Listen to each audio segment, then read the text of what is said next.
Good morning, Penn State University. You are listening to 96.5 Sports Radio.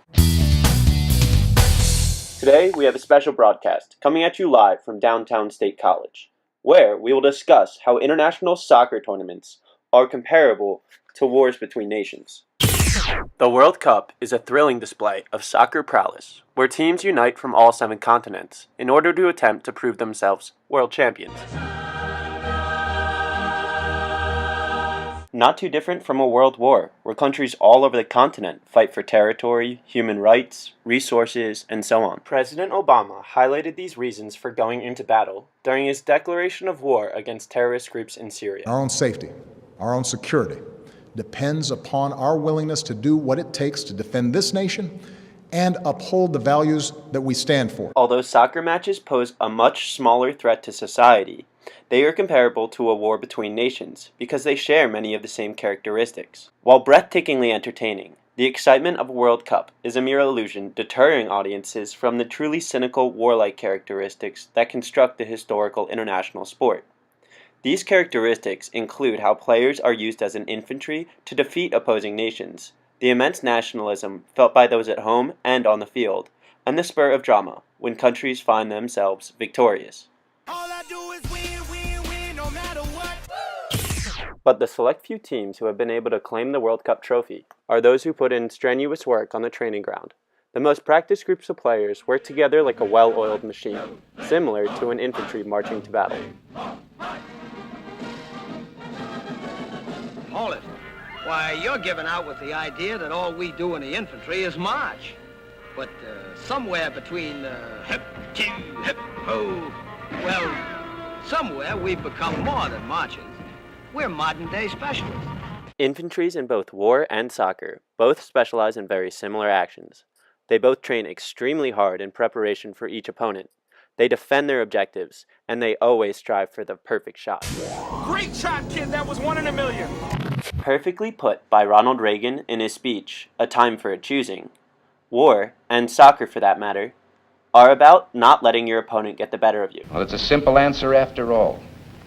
You and I have the courage to say to our enemies, there is a price we will not pay, there is a point beyond which they must not advance. It is essential to come home victorious, and to do so, militaries must infiltrate enemy lines, and similarly, soccer players must cross the opposing defense to score the winning goal. David Beckham did exactly that when he scored the last-second free kick against Greece in 2001, putting fans into awe as England gained a spot in the 2002 World Cup with not a moment to spare. I don't believe it!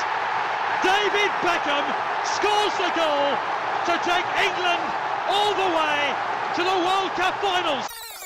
And England's reaction to Beckham's miracle goal shows how much nationalism is felt by spectators of such important soccer matches. The simple game, where men attack and defend a common goal while doing absolutely anything to penetrate enemy lines, is something that has the power of bringing thousands of people to their feet in amazement. These feelings of immense nationalism are often felt during times of war when countries win or lose a battle. Because there are both winners and losers in soccer and warfare, drama is bound to arise. The World Cup and a war between nations are very similar because they are both filled with such heavy emotions that are incredibly dramatic. The men fighting for their countries prove willing to do anything to be victorious, oftentimes causing frequent injuries and, even in extreme cases, causing casualty. Only 2 things scare me, and one is nuclear war. War is one of the most dramatic events a person is able to experience, with death a possibility at any moment and battle wounds extremely common. Just as soldiers get injured in battle, soccer players face painful encounters all the time. In the 2014 World Cup, this was evident when striker Luis Suarez decided to bite center back Giorgio Chiellini in an act of anger and aggression.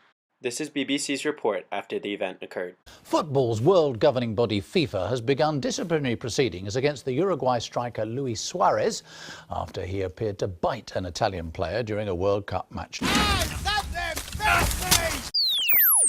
The comparable drama in both war and soccer can be attributed to all the injuries and casualties on the battlefield, but also it is seen when countries find themselves victorious.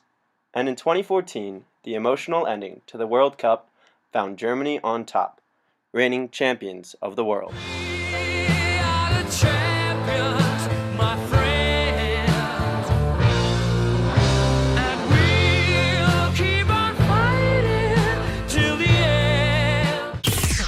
This amazing amount of drama in soccer is what started my obsession with the game. It is a spectacular sport that brings together an entire world of people, all focused on the common goal of being victorious, similar to when nations are at war. Players and soldiers fiercely do whatever they can to represent their country, fighting limb for limb to come back winners. Infantries use their training to give the best performance when it counts, and fans at home do everything they can to cheer their teams on, with an immense sense of national pride. From the men on the battlefield to those watching at home, soccer and war are dramatic events that show a remarkable amount of similarities. Thank you for listening to this broadcast on Radio 96.5. This is Alex Bowden, signing off.